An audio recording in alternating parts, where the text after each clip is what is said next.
ದೇಶದ ಜನತೆಗೆ 80ನೇ ಸ್ವತಂತ್ರೋತ್ಸವದ ರಾಷ್ಟ್ರೀಯ ಹಬ್ಬದ ಶುಭಾಶಯಗಳು. ನಿನ್ನೆಯೂ ಕೂಡ ವಿಧಾನಸಭೆಯಲ್ಲಿ ನಾವು ನೋಡಿದ್ದೀವಿ, ವಿ ಸುನೀಲ್ ಕುಮಾರ್ ಅವರು ಒಂದು ಮಾತನ್ನು ಸದನದೊಳಗೆ ಭಾಳ ಸ್ಪಷ್ಟವಾಗಿ ಹೇಳಿದ್ದಾರೆ. ಈ ದೇಶದ ಮೇಲೆ ಗೌರವ ಅಭಿಮಾನ ಇಲ್ದಿದ್ರೆ ನೀವು ಯಾಕೆ ಮಂತ್ರಿಯಾಗಿರ್ತೀರಿ, ರಾಜೀನಾಮೆ ಕೊಟ್ಟು ಹೋಗ್ರಿ ಅನ್ನುವಂಥ ಮಾತನ್ನು ಭಾಳ ಸ್ಪಷ್ಟವಾಗಿ ಸುನೀಲ್ ಕುಮಾರ್ ಸರ್ ಅವರು ಹೇಳಿದ್ದಾರೆ. ಇವತ್ತು ಅವ್ರು ಕಿಂಚಿತ್ತು ದೇಶದ ಮೇಲೆ ಅಭಿಮಾನ ಗೌರವ ಇದ್ದರೆ ಅವರು ವಿಜಯನಗರ ಜಿಲ್ಲೆಗೆ ಧ್ವಜಾರೋಹಣ ಮಾಡಲಿಕ್ಕೆ ಹೋಗ್ತಾ ಇದ್ರು. ಆದರೆ ಈ ದೇಶದ ಬಗ್ಗೆ ಅವರಿಗೆ ಅಭಿಮಾನವೂ ಇಲ್ಲ, ಗೌರವವೂ ಕೂಡ ಇಲ್ಲ. ಅದಕ್ಕೆ ಅವ್ರನ್ನ ನನಗೆ ಹೋಗೋಕ್ಕಾಗೋದಿಲ್ಲ ಅನ್ನುವಂಥ ಮಾತನ್ನು ಅವ್ರು ಭಾಳ ಹೇಳಿದ್ದಾರೆ. ಮಾನ್ಯ ಮುಖ್ಯಮಂತ್ರಿಗಳಿಗೆ ಆಗ್ರಹವನ್ನು ಮಾಡ್ತೀವಿ, ನಿಮ್ಮ ದೇಶದ್ರೋಹಿಗಳನ್ನ ಇಟ್ಕೊಂಡು ನಿಮ್ಮ ಸಚಿವ ಸಂಪುಟದಲ್ಲಿ ಇಟ್ಕೋಬೇಡ್ರಿ. ತಕ್ಷಣ ಜಮೀರ್ ಅಹ್ಮದ್ ಖಾನ್ನ ಸಚಿವ ಸಂಪುಟದಿಂದ ವಜಾ ಮಾಡ್ರಿ. ಅದೇ ವಿಧಾನಸೌಧದೊಳಗೆ ಪಾಕಿಸ್ತಾನ ಜಿಂದಾಬಾದ್ ಅಂದವ್ರಿಗೆ ನೀವೇನು ಕ್ರಮ ಕೈಗೊಂಡ್ರಿ? ಇವತ್ತು ಧ್ವಜಾರೋಹಣಕ್ಕೆ ಹೋಗೋದಿಲ್ಲ ಅಂತಾರೆ ಜಮೀರ್ ಅಹ್ಮದ್ ಖಾನ್. ಅವ್ರ ಮೇಲೆ ನೀವೇನು ಕ್ರಮ ಕೈಗೊಳ್ಳಕತ್ತೀರ ಈ ರಾಜ್ಯದ ಜನತೆಗೆ ಸ್ಪಷ್ಟಪಡಿಸ್ಬೇಕು. ಈ ದೇಶದ ಜನತೆ ನಿಮ್ಮನ್ನೆಲ್ಲರೂ ನೋಡ್ತಾ ಇದೆ, ನೀವು ಯಾವ ನಿರ್ಣಯವನ್ನು ತಗೋತೀರ ಅಂತೇಳಿ ಭಾರತೀಯ ಜನತಾ ಪಾರ್ಟಿ ಒಂದು ಆಗ್ರಹವನ್ನು ಮಾಡ್ತದೆ. ತಕ್ಷಣ ಜಮೀರ್ ಅಹ್ಮದ್ ಖಾನ್ ಅವರನ್ನು ಸಚಿವ ಸಂಪುಟದಿಂದ ವಜಾ ಮಾಡಬೇಕು, ಇಲ್ಲಾಂದ್ರೆ ಉಗ್ರವಾದಂಥ ಹೋರಾಟವನ್ನು ಇಡೀ ರಾಜ್ಯಾದ್ಯಂತ ಹೋರಾಟವನ್ನು ನಾವು ಮಾಡಬೇಕಾಗ್ತದೆ. ಸುಭಾಷ್ ಪಾಟೀಲ್, ಬಿಜೆಪಿ ಜಿಲ್ಲಾಧ್ಯಕ್ಷ, ಬೆಳಗಾವಿ ಗ್ರಾಮಾಂತರ ಜಿಲ್ಲೆ. ಎಲ್ಲರಿಗೂ 80ನೇ ಸ್ವಾತಂತ್ರ್ಯ ದಿನಾಚರಣೆಯ ಶುಭಾಶಯಗಳನ್ನು ಹೇಳುತ್ತಾ, ಇವತ್ತು ಘನವೆತ್ತ ರಾಜ್ಯದ ಒಬ್ಬ ಮಂತ್ರಿ ಜಮೀರ್ ಅಹ್ಮದ್ ಖಾನ್ ತನ್ನ ಉಸ್ತುವಾರಿ ಜಿಲ್ಲೆಯಾದಂಥ ವಿಜಯನಗರ ಜಿಲ್ಲೆಗೆ ಧ್ವಜಾರೋಹಣ ಮಾಡಲಿಕ್ಕೆ ಹೋಗಬೇಕಾಗಿತ್ತು.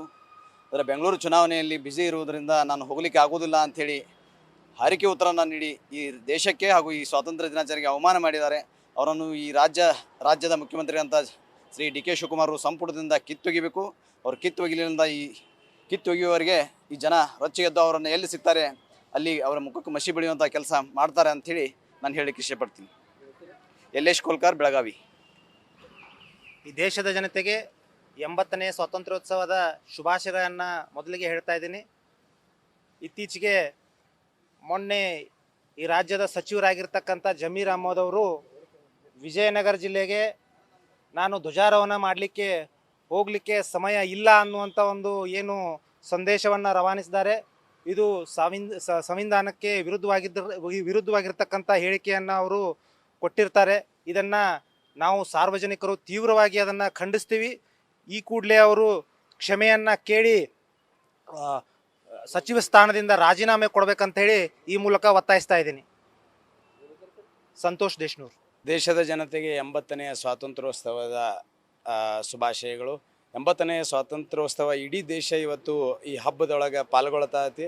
ಇಂಥ ಸಂದರ್ಭದೊಳಗೆ ಈ ಘನತೆವೆತ್ತ ರಾಜ್ಯ ಸರ್ಕಾರದ ಸಚಿವರಾದಂಥ ಸನ್ಮಾನ್ಯ ಶ್ರೀ ಜಮೀರ್ ಅಹ್ಮದ್ ಅವರು ಸ್ವಾತಂತ್ರ್ಯೋತ್ಸವದ ಧ್ವಜಾರೋಹಣಕ್ಕೆ ಹೋಗೋದೇ ಅಪಮಾನ ಅನ್ನೋ ಥರ ನನಗೆ ಹೋಗೋಕ್ಕೆ ಟೈಮ್ ಇಲ್ಲ, ನಾನು ಹೋಗೋದಿಲ್ಲ ಅನ್ನೋ ಭಾವನೆಯನ್ನು ವ್ಯಕ್ತಪಡಿಸಿ ಮಾನ್ಯ ಮುಖ್ಯಮಂತ್ರಿಗೆ ಲೆಟರ್ ಬರೀತಾರೋ ಅದನ್ನು ಮುಖ್ಯಮಂತ್ರಿಗಳು ಒಪ್ಪಿ ಬೇರೆದವ್ರನ್ನ ಕಳಿಸುವಂಥ ವ್ಯವಸ್ಥೆ ಮಾಡ್ತಾರೆ. ಇದೆಂಥ ದೇಶದ್ರೋಹದ ಕೆಲಸ. ಭಾರತ ದೇಶದೊಳಗೆ ಇದ್ಕೊಂಡು ಭಾರತ ದೇಶದ ಅನ್ನ ಉಂಡು ಮತ್ತು ಭಾರತದೊಳಗನ ಇವ್ರು ಇದ್ಕೊಂಡು ಇವ್ರು ಇಂಥ ಇದನ್ನು ಮಾಡ್ತಾರಲ್ಲ, ಇವ್ರ ವಿರುದ್ಧ ಕ್ರಮ ಆಗಬೇಕು. ಕೂಡಲೇ ಜಮೀರ್ ಅಹ್ಮದ್ ಈ ದೇಶದ್ರೋಹ ಪಟ್ಟವನ್ನು ಕಟ್ಟಿಕೊಂಡು ರಾಜೀನಾಮೆ ಕೊಡಬೇಕು ಅಂತೇಳಿ ನಾ ಈ ಮೂಲಕ ಒತ್ತಾಯಿಸ್ತೇನೆ.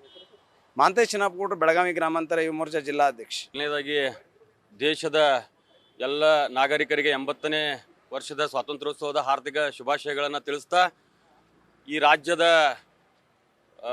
ಸಚಿವರಾಗಿ ಮೊನ್ನೆ ತಾನೇ ಆಯ್ಕೆಯಾದ ಜಮೀರ್ ಅಹ್ಮದ್ ಖಾನ್ ಅವರು ನಾನು ಯಾವುದೇ ಕಾರಣಕ್ಕೂ ನನ್ನ ಕಾರಣಾಂತರಗಳಿಂದ ನಾನು ಸ್ವಾತಂತ್ರ್ಯೋತ್ಸವ ದಿನಾಚರಣೆ ಸಂಭ್ರಮಾಚರಣೆಯಲ್ಲಿ ಭಾಗವಹಿಸುವುದಿಲ್ಲ ಅನ್ನೋದನ್ನಂತ ಈ ಸರ್ಕಾರ ಸಮರ್ಥನೆ ಮಾಡಿಕೊಂಡಿರುವಂಥದ್ದು ದೇಶದ್ರೋಹದ ಕೆಲಸ. ಇದನ್ನು ನಾವು ನಾಗರಿಕರಾಗಿ ಖಂಡಿಸ್ತೀವಿ ಮತ್ತು ಈ ಕೂಡಲೇ ಜಮೀರ್ ಅಹ್ಮದ್ ಖಾನ್ ಅವರು ರಾಜೀನಾಮೆ ಕೊಡಬೇಕಂತ ಆಗ್ರಹಿಸ್ತೀವಿ.